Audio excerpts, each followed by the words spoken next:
यथा दर्शो मलेन च यथोल्बेनावृतो गर्भस तथा तेने दमावृतम। ये ज्ञान ढक गया है हमारा, जो ढका हुआ ज्ञान, ये प्रकाशित, ये काम में नहीं आएगा। जैसे 3 उदाहरण दिए। भगवान कह रहे धुएं से अग्नि ढक गई, मैल से दर्पण ढक गया और झिल्ली से गर्भ ढक गया। अब झिल्ली के अंदर बच्चा है कि बच्ची पता नहीं चलेगा।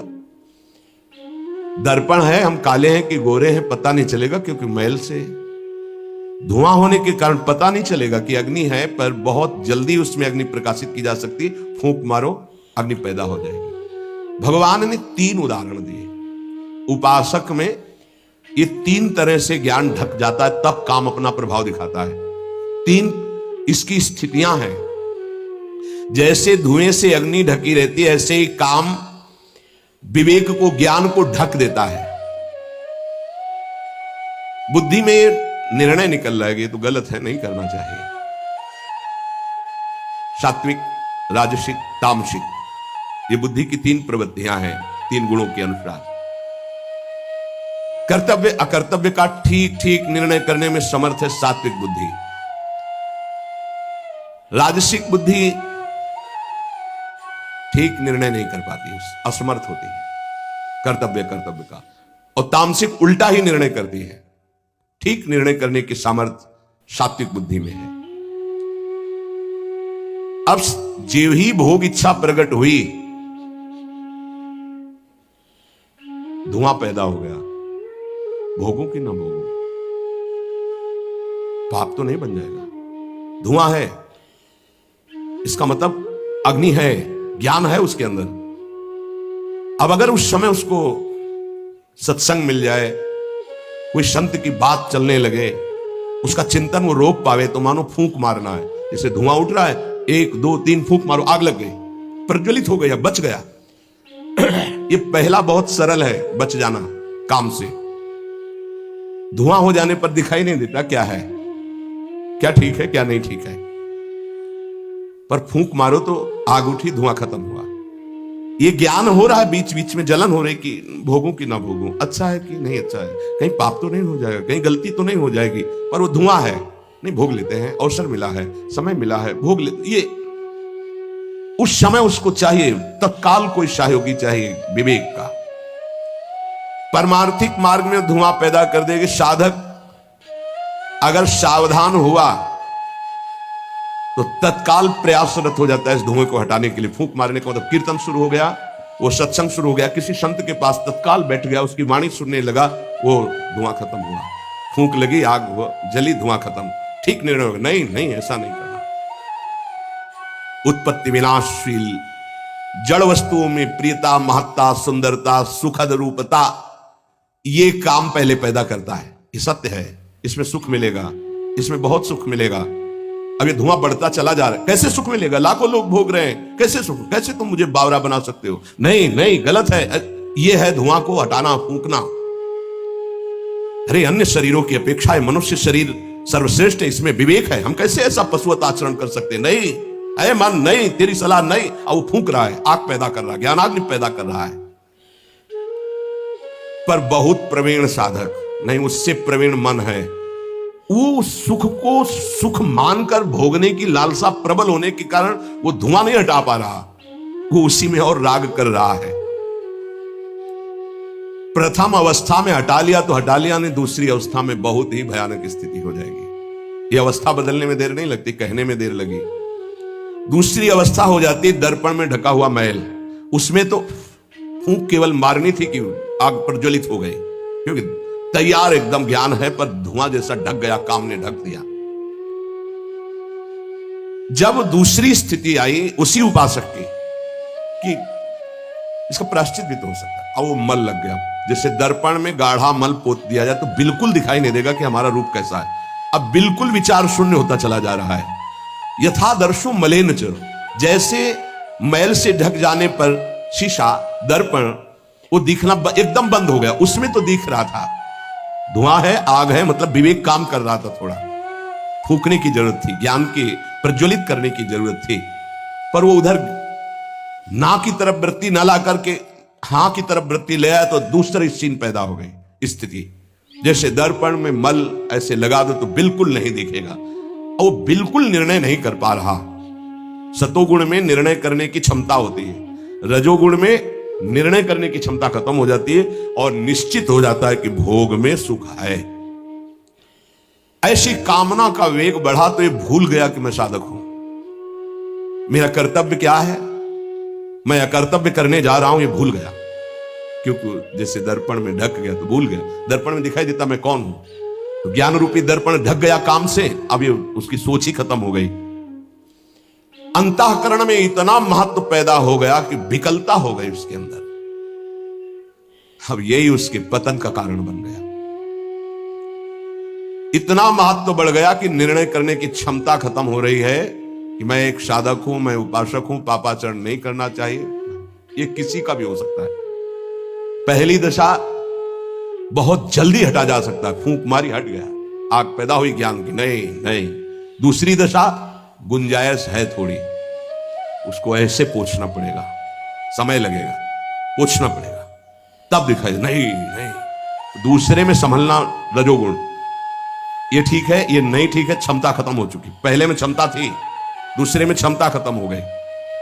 तीसरा यथोल बेना व्रतो गर्भा, तीसरा तमोगुण, वो विपरीत ही दिशा की तरफ ले जाएगा। क्षमता की तो बात जाने दो, वो सारी सामर्थ्य विपरीत जो होगा देखा जाएगा, चलो वो विपरीत दिशा की तरफ ले जाएगा। दर्पण पर मैल आने से उसको हटाने की गुंजाइश है, यहां तक हटा जा सकता है, दूसरी स्थिति तक, पर दूसरी स्थिति बहुत कठिन है।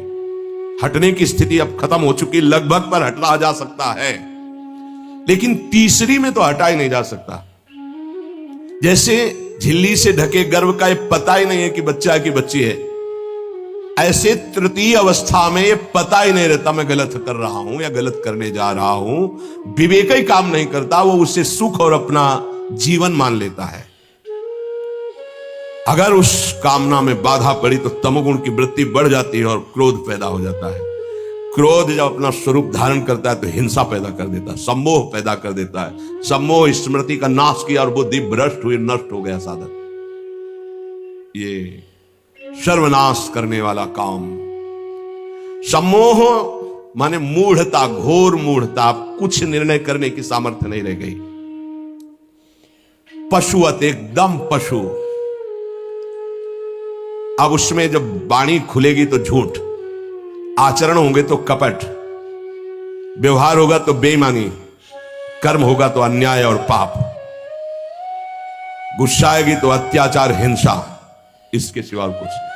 अपना रजिस्टर कभी पढ़ के देखो, अपने रजिस्टर को तो देखोगे नहीं कि अपने जीवन के रजिस्टर में हमने क्या क्या आचरण किए हैं, ये सबको देखना चाहिए। ये बात समझने की है, थोड़ा कड़वाहट जरूर है कि हम सब तत्काल भगवान को दोष देने लगते हैं, लेकिन भगवान चीख चीख के वर्णन कर रहे हैं, ऐसा मत करो इसका परिणाम ये है, ऐसा करो इसका परिणाम ये है। तो जो कह रहे हैं करो वो तो हम कर नहीं रहे, जो कह रहे हैं नहीं करो वो हम कर रहे हैं, तो उसका जब परिणाम आता है तो हम भगवान को कोसते हैं। बंबूल बोओगे तो उसमें दाग छुहारा नहीं लगेंगे, कांटे ही लगेंगे। पापाचरण करोगे तो उसका परिणाम दुख ही आएगा। पुण्य करोगे तो सांसारिक सुख मिलेगा, भजन करोगे तो पाप पुण्य दोनों से ऊपर उठकर भगवदानंद को प्राप्त होगे।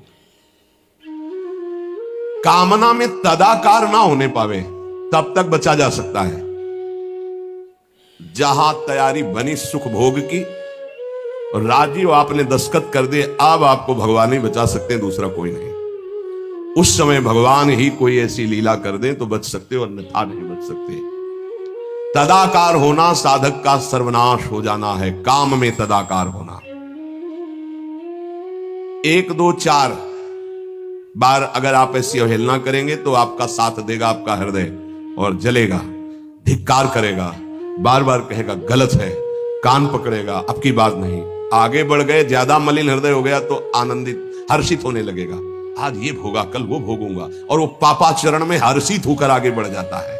ये बहुत बुरी स्थिति होती है। जब तक साधक का हृदय धिक्कार देता है तब तक तो निकलने के चांस रहते हैं कि गलती को गलती मानता है और बार बार कहता है अब नहीं करूंगा। वो विवश होकर गलती हो रही, पर वो कह रहा नहीं करो, ये निकल जाएगा, आज नहीं तो कल निकल जाएगा। लेकिन जो राजी हो गया है, जिसने इस महान पाप को, अवगुण को गुण मान लिया है, निकलने की संभावना नहीं, क्योंकि तदाकार होकर उसी में लग गया। तथा तेने दमावृतम, कामना और इसकी ये तीन अवस्थाएं हृदय में आती हैं। जो साधक ये जानता है, सुनकर के ये मानता है कि कामना में, भोगों में सुख नहीं है, भगवान कह रहे हैं, संत कह रहे हैं, शास्त्र कह रहे हैं, कामना का त्याग करने से ही शांति और सुख मिलेगा। त्यागात् शान्तिरन्तरम्। कामना आते ही फूंक मार दो तो धुआं नहीं बढ़ पाएगा और दूसरी दशा नहीं आ पाएगी, दूसरी स्थिति काम पैदा नहीं कर पाएगा, वो दर्पण में मैल। तीसरी में तो सवाल ही नहीं उठता कि बच जाओ। परमार्थ का रुचि रखने वाला साधक कामना को पहचानना सीखे और जहां काम अंदर आवे तत्काल उसको नष्ट करना सीखे। नष्ट करने का उपाय है नाम कीर्तन, भगवत गुणगानवाद, सत्संग, श्रवण। किसी संत के समीप तत्काल बैठ जाओ, किसी साधक के समीप, और चर्चा करने लगो। काम की नहीं, भगवत चर्चा। ये भी बताने की जरूरत नहीं कि मेरी स्थिति गड़बड़ है, थोड़ा मुझे कुछ नहीं, उसकी चर्चा नहीं। अगर ऐसा बोले तो उसकी सत्ता दृढ़ होगी। शांत, थोड़ा मन विक्षेप में आया, ऐसा लगा कि आपसे वार्ता करें तो थोड़ी देर आप सुनाइए, गोपी गीत सुनाइए, आप चतुरासी जी का थोड़ा कुछ, आप कुछ प्रभु के विषय में कोई सिद्धांत की चर्चा, सत्संग लगा दीजिए, सत्संग सुनने लगिए, एकांत से हट जाइए, बाहर मैदान में आ जाइए। तो किसी भी तरह से आपको उस समय बदलना है, चिंतन बदलना है। भगवान ने काम की तीन अवस्थाओं का वर्णन किया। ये वर्णन करना केवल आपको पहचान बताने के लिए है। कामना शब्द बोलने में देर लगती, बढ़ने में देर नहीं लगती। इतनी तीव्रता से वो प्रथम से दूसरी, दूसरी से तीसरी, और वो क्रिया में उतार देगा। इसीलिए हानि हरिवंश के नाम अंतर पड़े, लाभ हरिवंश उच्चरत वाणी। नाम चल रहा है तो विवेक ठीक है, वो बचा लेगा आपको। कामना के बढ़ने में देर नहीं लगती। कामना बढ़ने पर फिर कोई विचार की गुंजाइश नहीं रह जाती, अनर्थ परंपरा चल पड़ती है। पाप, संताप, दुख, कामना। फिर ऐसा कि आप 100 बार कसम खाएंगे, फिर वहीं फिसल कर खड़े हो जाएंगे। देख लीजिएगा, 1000 बार प्रतिज्ञा करेंगे, एक नहीं 1000 बार, और काम वहीं रौंद के गिरा देगा पक्का। पहली कदम पर यदि से रोकना सीख गए तो बाहर निकल जाएंगे। और हरि शरणागत है तो निकलना तो पड़ेगा ही, वहां टिकने तो देंगे नहीं। हरि इतने कृपाल है, पक्का जलाकर तुम्हारे हृदय को वहां से भगाएंगे, पक्का भगाएंगे। नहीं नहीं, आज से अब नहीं, ऐसी गलती नहीं करूंगा, ऐसी गलती नहीं करूंगा, हे प्रभु क्षमा कर दो। चलो, और जहां फिर क्षमा हुआ, फिर वो जब हृदय में उमगन आई तो फिर उधर की तरफ भागता है। फिर वो ऐसी दीवाल बनवाते हैं, चुनवाते हैं आसपास कि रास्ता बचेगा तो एक ही, हरि शरणम, दूसरा रास्ता नहीं। इसीलिए भगवान का आश्रय लेकर भक्ति करने वाला उपासक बहुत जल्दी विजय प्राप्त कर पाता है इन विकारों पर, अन्यथा मार के गिरा देते। बहुत बड़े विजयी योद्धा हैं, काम, क्रोध, लोभ, मोह, मद, मत्सर। हरि बचावे। वैसे कहा भी है हरि ने कि मामे वे प्रपद्यन्ते माया में ताम तरन्ति, मेरी शरण में आ जाओ तो बच जाओगे। समस्त दोषों का नाश, समूल काम का नाश,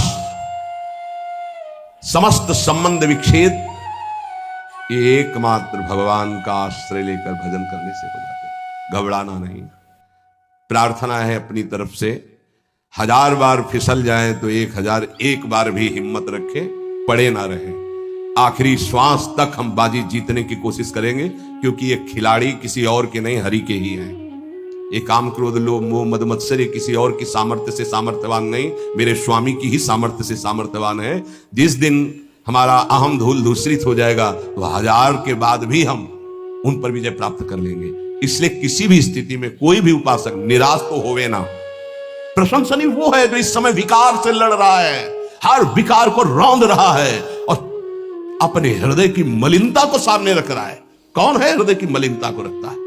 प्रशंसनीय वो है इस समय जो अपने जीवन को संभाल ले। भगवान की असीम कृपा है उन उपासकों पर जो यौवन अवस्था को पवित्र करके चला रहे हैं। सातरति सातरति सा लोकांतारति। आप प्रभु के लिए इतनी जलन सह रहे हैं ना, वो बहुत कृपाल है, वो देख रहे, एक एक सेकंड का हिसाब होगा।